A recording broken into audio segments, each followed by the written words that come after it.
आपने देखा होगा तथाकथित वकील हैं जिन लोगों ने हमारे समाज के युवा साथियों को कुछ थे जो जिनको भीम आर्मी का कार्यकर्ता थे, मतलब भीम आर्मी के कार्यकर्ताओं को पीटा जा रहा है। था, उसी के विरोध में उनको जवाब देने आए हैं। आज डंडा और झंडा दोनों मजबूत करके आए हैं। आज देखेंगे कौन आ रहा है यहाँ पर और कौन हमारे साथियों को हाथ लगा के दिखाता है। यहाँ पे जो मनुवादी वकील थे ना, जिन्होंने ये बात कही थी कि बाबा साहब अम्बेडकर की मूर्ति नहीं लगेगी, उन लोगों को ये जवाब देने आए हैं कि भीम आर्मी का बंदा और बाबा साहब का झंडा दोनों मजबूत हैं। अच्छा। अगर यहाँ पर किसी ने रोकने की कोशिश की, किसी भी बंदे को हाथ लगाया, तो सबको बता देंगे कि जितनी गर्मी मई और जून में नहीं है, जितनी इन चमारों के खून में है। देख लेना। नमस्कार, मैं रंजन सिंह और आप देख रहे हैं आपके अपने चैनल बहुजन साथी को। 11 जून है और भीम आर्मी का एक आंदोलन है ग्वालियर में बाबा साहब भीमराव अंबेडकर जी की मूर्ति को लेकर।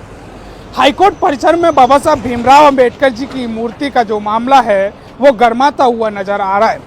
भीम आर्मी का आंदोलन है और ये देख पा रहे होंगे भीम आर्मी के लोग यहाँ पहुँच चुके हैं और पुलिस प्रशासन काफ़ी सख्त है। पुलिस की चाक चौबंद व्यवस्था है और साथ ही कोई भी घटना ना हो इसके लिए पुलिस प्रशासन सख्ती से निपटने के लिए तैयार है। और भीम आर्मी के राष्ट्रीय अध्यक्ष यहाँ पहुँचने वाले हैं और मूर्ति का जो मूर्ति लगाने की बात है, प्रशासन से बात करने की बात है और मूर्ति लगनी चाहिए। जो लोग मूर्ति में ये कह रहे थे कि हम मूर्ति को नष्ट कर देंगे, बाबा साहब को अपशब्द कह रहे थे, उन लोगों के खिलाफ ये आंदोलन किया जा रहा है। साथ ही आपको बता दें काफ़ी संख्या में भीम आर्मी के लोग पहुंच चुके हैं और पुलिस प्रशासन को आप देख पा रहे होंगे किस प्रकार से, और लोगों से जानते हैं कि कहां से लोग आए हैं और क्या कुछ कहना चाहेंगे वो समझेंगे और जानेंगे। बने रहिए हमारे साथ इस वीडियो में। तमाम लोग और पुलिस प्रशासन की चाक चौबंद व्यवस्था के साथ तमाम लोग यहाँ पहुँचे हैं, इनसे समझते हैं और जानते हैं कि कहाँ से लोग आए हैं, कहाँ से नहीं आए हैं। भाई साहब क्या नाम है? नवनीत जाटा, मुरादाबाद से आए। मुरादाबाद से? जी जी बिल्कुल। क्यों पहुँचे हो मुरादाबाद से? ये तो हमारे मान सम्मान, हमारे हक की लड़ाई है। मूर्ति तो लगनी है और लग के रहेगी। उसके लिए चाहे हमें कितनी संघर्ष करना पड़े, चाहे अपना खून बहाना पड़े। लोग तो ये कह रहे हैं कि मूर्ति नहीं बचेगी। अरे लोग ही नहीं बचेंगे, मूर्ति तो बचेगी और हम भी बचेंगे। तो समाज हमारा है। अच्छा, हम इस समाज के राजा थे और राजा ही रहेंगे। अच्छा। हाँ जी। लोग आज भीम आर्मी के राष्ट्रीय अध्यक्ष आ रहे हैं। क्या जो न्यायालय परिसर का मामला है, तो क्या भीम आर्मी सड़क पर उतरकर मूर्ति लगवा देगी? भीम आर्मी पूरा जाटव समाज और जो बाबा साहब को मानता है वो सब सड़क पर उतरेंगे और मूर्ति ला के दम लेंगे। अच्छा, आखिरी सांस तक। जी। क्या मूर्ति लगने से बहुजन समाज का भला हो जाएगा? देखो, मूर्ति लगने से तो किसी का भला नहीं होता, लेकिन जब बात मान सम्मान की है ना, तो मूर्ति वहीं पर ही लगेगी। जिस तरह से इन लोगों ने मूर्ति को वापस किया था ना ग्वालियर हाई कोर्ट के अंदर से, तो मूर्ति तो वहीं पर ही लगेगी। मूर्ति लगने से किसी का भला नहीं होता, ये तो हमें भी पता है कि शिक्षा जो सारी चीजें उनसे ही भला होता है। लेकिन जब मान सम्मान की बात है तो बाबा साहब अम्बेडकर की प्रतिमा वहीं पर लगेगी ग्वालियर हाई कोर्ट के अंदर। लगातार कुछ लोगों के आरोप ये आ रहे हैं कि बाबा साहब संविधान निर्माता ही नहीं थे। देखो, ये वो लोग हैं जो भांग पीने के बाद ये कहते हैं कि संविधान निर्माता राजदादा हैं जी, और उसके बाद जब थोड़ा धतूरा पी लेता तो कहते हैं आज अब ये कह रहे हैं कि संविधान निर्माता BN राव हैं। एक सलाहकार आदमी को ये संविधान निर्माता बता रहे हैं। इन्हें नहीं लगता जो इंसान फिल्म बनाता है, ये जो मेन कैरेक्टर होता है उस इंसान का, तो हर कोई इंसान कैरेक्टर थोड़ा हो जाता है जी। तो ये लोग सिर्फ बाबा साहब अम्बेडकर को अपमानित करने का काम करते हैं। सोच रहे हैं कि संविधान निर्माता BN राव को बताकर BN राव संविधान निर्माता हो जाएंगे, तो वो कभी नहीं होंगे। संविधान निर्माता डॉक्टर अम्बेडकर थे, हैं और रहेंगे। अच्छा, भीम आर्मी जैसे संगठन को आतंकवादी संगठन कहा जा रहा है। देखो, कौन कहता है ये आतंकवादी संगठन? मतलब लोग आरोप लगा रहे हैं, वीडियो जारी कर रहे हैं। ये भाई लोग कह रहे हैं ना, जिन लोगों ने आजादी कितने साल बाद भी अपने मुख्यालयों पर तिरंगा नहीं लहराया, जो खुद आतंकवादी, आज वो भीम आर्मी संगठन को आतंकवादी कह रहे हैं। तो ये लोग खुद आतंकवादी हैं। इन लोगों को बाबा साहब अम्बेडकर की विचारधारा से डर है और अम्बेडकर वादियों से डर है। अच्छा, तो आज आप कहाँ से पहुँचे हैं? मैं जिला बदायूं से चल के आया हूँ यहाँ पर, मध्य प्रदेश। बदायूं से? जी। ऐसी क्या बदायूं से आपको वो लगी कि मुझे जाना चाहिए? देखो, जहाँ पहली बात तो जहाँ भी समाज की बात होती है, बहन बेटियों की बात होती है, बाबा साहब अम्बेडकर की बात होती है, हम हर जगह ऑलरेडी पहुँचते ही हैं। लेकिन जब बात बाबा साहब अम्बेडकर के मान सम्मान की आती है तो हम हर जगह खड़े रहते हैं और हम बाबा साहब अम्बेडकर के सम्मान में है। जिस तरह से यहाँ के जो कुछ वकील हैं, आपने देखा होगा तथाकथित वकील हैं जिन लोगों ने हमारे समाज के युवा साथियों को कुछ थे जो जिनको भीम आर्मी का कार्यकर्ता थे, मतलब भीम आर्मी के कार्यकर्ताओं को पीटा जा रहा है, उसी के विरोध में उनको जवाब देने आए हैं। आज डंडा और झंडा दोनों मजबूत करके आए हैं। आज देखेंगे कौन आ रहा है यहाँ पर और कौन हमारे साथियों को हाथ लगा के दिखाता है। भाई साहब कहाँ से आए? कहाँ से आए? डिस्ट्रिक्ट संभल। डिस्ट्रिक्ट संभल से क्या जरूरत आन पड़ी कि ग्वालियर पहुँचे?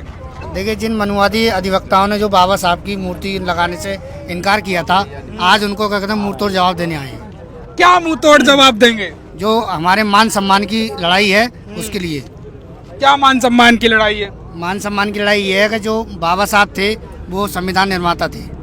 वो तो कह रहे हैं BN राव संविधान निर्माता थे।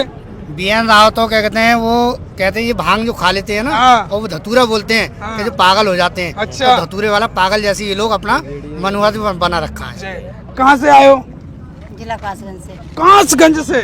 क्या जरूरत आन पड़ी कि कासगंज इतना दूर है और आप यहाँ ग्वालियर आए? जब जगह जगह मंदिर बन सकते हैं तो हमारे महापुरुष की मूर्ति क्यों नहीं लग सकती है? क्योंकि जो कुछ आज हम पढ़ रहे हैं, लिख रहे हैं, जो आज हम यहाँ तक घूम रहे हैं, वो सिर्फ और सिर्फ हमारे बाबा साहब की देन है, जो आज हम यहाँ पर खड़े होकर बोल पा रहे हैं। नहीं तो कोई पहले मनुस्मृति थी जिसमें महिलाओं को कपड़े पहनने तक का अधिकार नहीं था।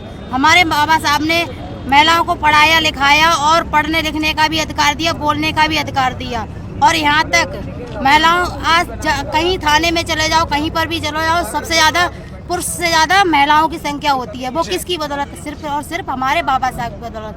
अगर हमारे बाबा साहब के ऊपर आँच आएगी तो हम जान देना भी जानते हैं तो जान लेना भी जानते हैं। कहाँ से आए हो दोस्त? आगरा से। आगरा से क्यों आए हो? क्या आज? हम यहाँ पे जो मनुवादी वकील थे ना, जिन्होंने ये बात कही थी कि बाबा साहब अम्बेडकर की मूर्ति नहीं लगेगी, उन लोगों को ये जवाब देने आए हैं कि भीम आर्मी का बंदा और बाबा साहब का झंडा दोनों मजबूत हैं। अच्छा। अगर यहाँ पर किसी ने रोकने की कोशिश की, किसी भी बंदे को हाथ लगाया, तो सबको बता देंगे कि जितनी गर्मी मई और जून में नहीं है, जितनी इन चमारों के खून में है। देख लेना।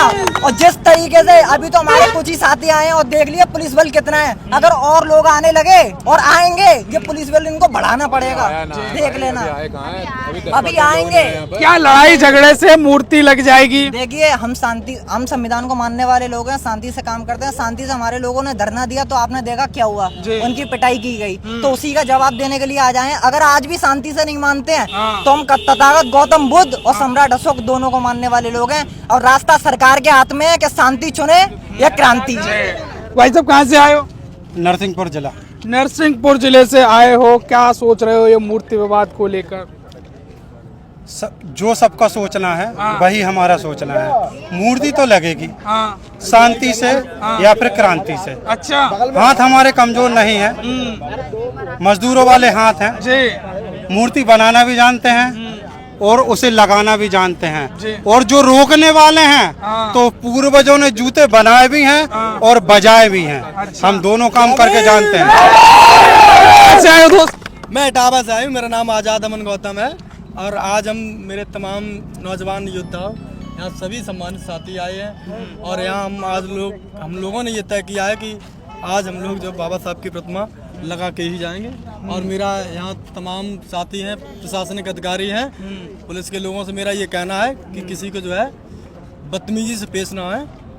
और बदतमीजी अगर पेश आते हैं तो उसका जो है अंजाम बहुत बुरा होगा। तो ये सत्ता जो है सत्ता पलटती रहती है ना।